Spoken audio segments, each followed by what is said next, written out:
Mike Tyson was smiling. Not the kind of smile you give a camera or a crowd. Not the forced grin of someone trying to look confident. This was something quieter. Something almost private. He was sitting on his stool in the corner, hands resting on his knees, and the edge of his mouth curled up just slightly as he looked across the ring. It wasn't mockery. It wasn't disrespect. It was the expression of someone who already knew how the story ended. This was July 26, 1986. Glens Falls Civic Center in upstate New York, a small arena that held maybe 4,000 people. And tonight it was packed. The air was thick with heat and cigarette smoke, and the kind of electric tension that comes before a heavyweight fight. Mike Tyson was 20 years old. He had been professional for less than 2 years, and he had never lost. More than that, he had never been tested. 26 fights. 26 wins. 15 of them ended in the first round. The question people kept asking wasn't whether Tyson could fight. It was whether anyone could survive him. Marvis Frazier was supposed to be the test. He was the son of Joe Frazier, one of the greatest heavyweights who ever lived. Marvis had grown up in gyms. He understood boxing the way some people understand music. He was fast. He was disciplined. He had good hands and a solid chin, and he had only lost once in his professional career, to Larry Holmes, the heavyweight champion. This wasn't a setup fight. This wasn't a tomato can brought in to pad Tyson's record. Marvis Frazier was a legitimate contender, a serious fighter. And when the fight was announced, people believed he had a chance.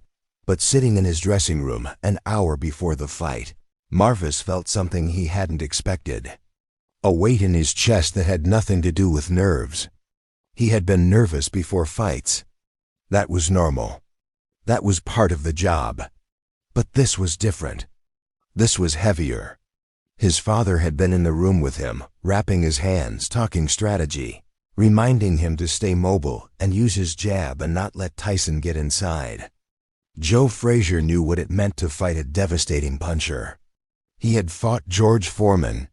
He had fought Muhammad Ali. He knew how to prepare his son. But even Joe's voice, calm and steady as it always was, couldn't shake the feeling Marvis had. The feeling that something bad was about to happen. In the opposite dressing room, Tyson was quiet. He always was before fights. His trainer, Kevin Rooney, was going over the game plan one more time, but Tyson wasn't really listening. He didn't need to. He had been training for this moment since he was a kid. Customato had drilled it into him. The movement. The timing. The way to close distance and take away an opponent's weapons before they even knew they were in danger. Cuss wasn't there anymore. He had died 8 months earlier. But his voice was still in Tyson's head. His lessons were still in Tyson's body. And tonight, Tyson felt calm in a way that almost surprised him. He wasn't angry. He wasn't trying to prove anything. He just knew. When the ring announcer called his name, Tyson walked out with no music, no theatrics. Just a white towel over his head and his hands loose at his sides. The crowd roared, but he didn't acknowledge them.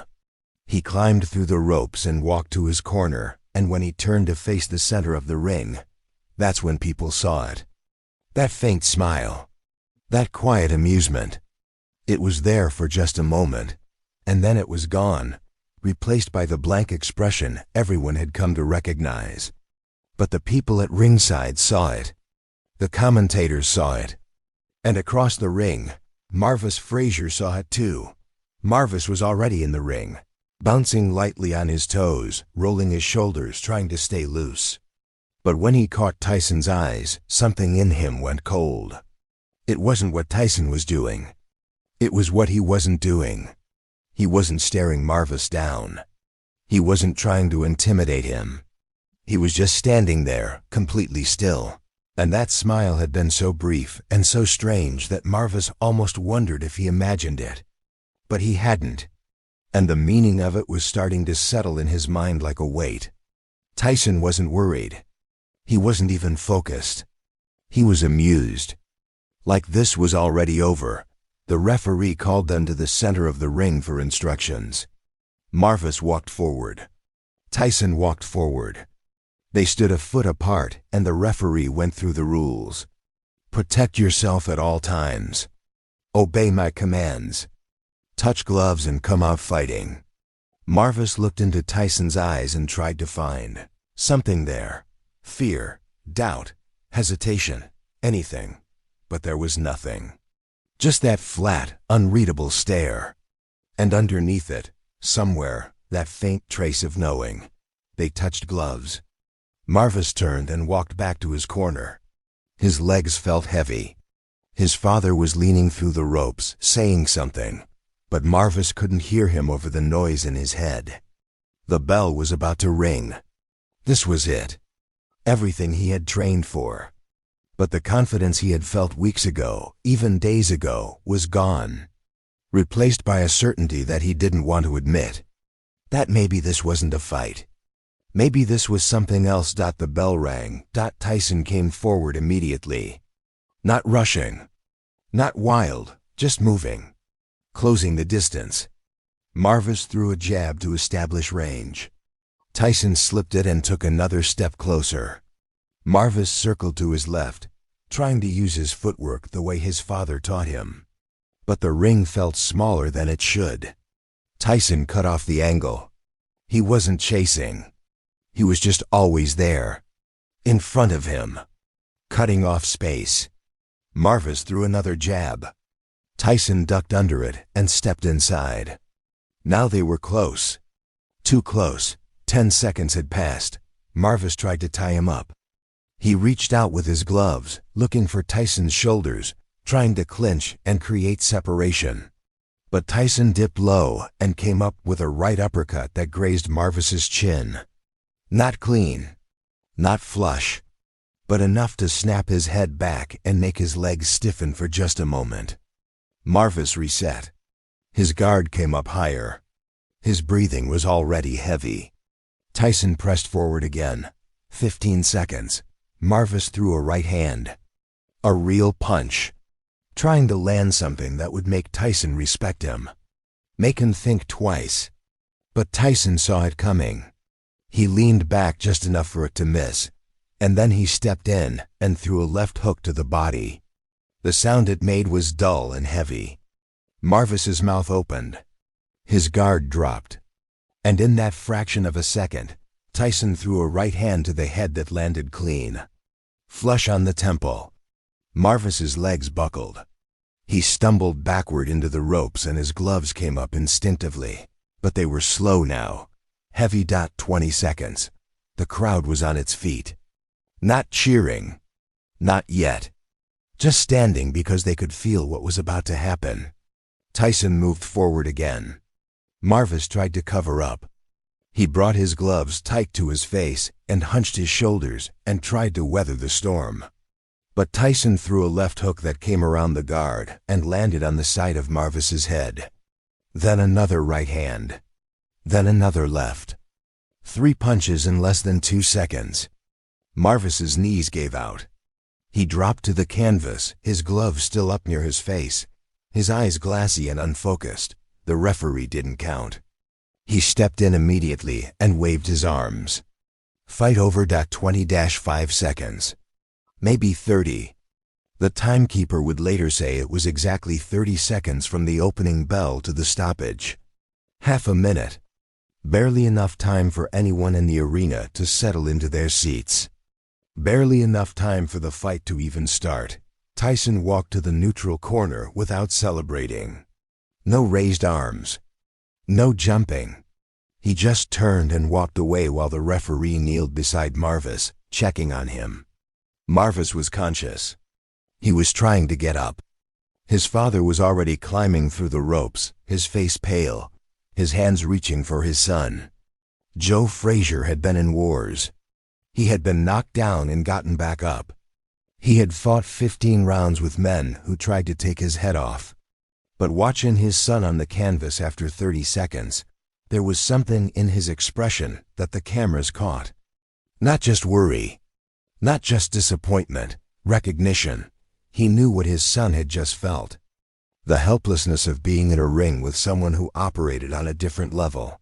Marvis sat on his stool in the corner, his father's hands on his shoulders, and he stared at nothing. He wasn't hurt.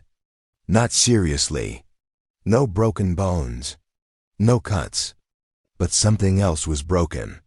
The belief that he belonged in the same ring as Mike Tyson, that belief was gone. And everyone watching knew it. In the opposite corner, Tyson sat down and let his trainer take off his gloves. His breathing was barely elevated. He looked like someone who had just finished a light workout. Kevin Rooney said something to him, and Tyson nodded, but his face was blank. No satisfaction. No joy.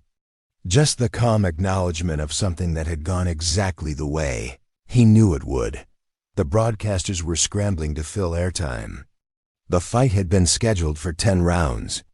They had 2 hours of programming to fill, and the main event had lasted 30 seconds. They replayed the finish from multiple angles. They brought in analysts to break down what had happened. But there wasn't much to break down. Tyson had walked forward. Marvis had tried to fight back. And within half a minute, it was over. What people didn't talk about as much, what got lost in the shock of the stoppage, was that smile. That quiet moment before the bell when Tyson had looked across the ring and something in his face had softened. Not with cruelty. Not with arrogance. Just with certainty. He had known. And somehow, Marvis had known too. The fight was over before it started. The bell was just a formality.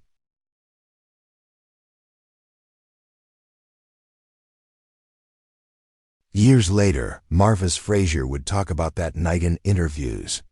He would be honest about it in a way that most fighters aren't. He would say that he felt it before the first punch was thrown. That something in Tyson's eyes told him this wasn't going to be a fight. It was going to be a demonstration. And once that belief takes hold, once you start fighting with the assumption that you're going to lose, the outcome is inevitable. Joe Frazier, in his final years, would say something similar. He would say that his son was a good fighter, a disciplined fighter. But that night in Glens Falls, he wasn't fighting a man. He was fighting an idea. The idea that someone could be so far beyond you in skill and power and will that resistance itself becomes meaningless. And once that idea gets inside a fighter's head, the fight is already lost. Mike Tyson went on to become the youngest heavyweight champion in history 4 months later. He destroyed everyone they put in front of him. He became a cultural phenomenon. A symbol of dominance and fear and the kind of violence that makes people unable to look away. But the people who were there that night in Glens Falls, the ones who saw that smile before the bell rang, they understood something that the rest of the world would take years to realize. Tyson's power wasn't just in his fists. It was in the certainty he carried with him into the ring. The knowledge that he had already won. And when that certainty is so complete, so unshakable, that it shows up as quiet amusement before the violence even starts, it becomes something more than confidence. It becomes inevitability. The 30 seconds it took to finish Marvis Frazier weren't the important part. The important part was the moment before the bell. The moment when Tyson sat in his corner and smiled. Because in that moment, the fight was already over. Marvis knew it. The crowd knew it. And somewhere deep in his mind, Tyson knew it too. That's what made him terrifying. Not the speed. Not the power. The knowing, and when someone steps into a ring already certain of the outcome. When they carry that certainty so comfortably that it becomes amusement. The fight isn't about who's stronger or faster or better trained. It's about whether you can survive the inevitability of what's about to happen. Marvis Frazier survived. He got up. He walked out of the ring on his own. But something had been taken from him that night that he never got back. The belief that effort and discipline and heart are always enough. Sometimes they're not. Sometimes you're standing across from someone who exists on a different plane. And all the preparation in the world won't change that. Mike Tyson smiled before the bell rang because he had already seen the ending. And 30 seconds later, everyone else saw it too. The question isn't whether you have the courage to step into the ring. The question is whether you can stand across from someone who's already decided how it ends and still believe you have a chance. Most people can't. Marvis Frazier couldn't, and that's not a failure. That's just the truth of what it means to face inevitability. Asterisk.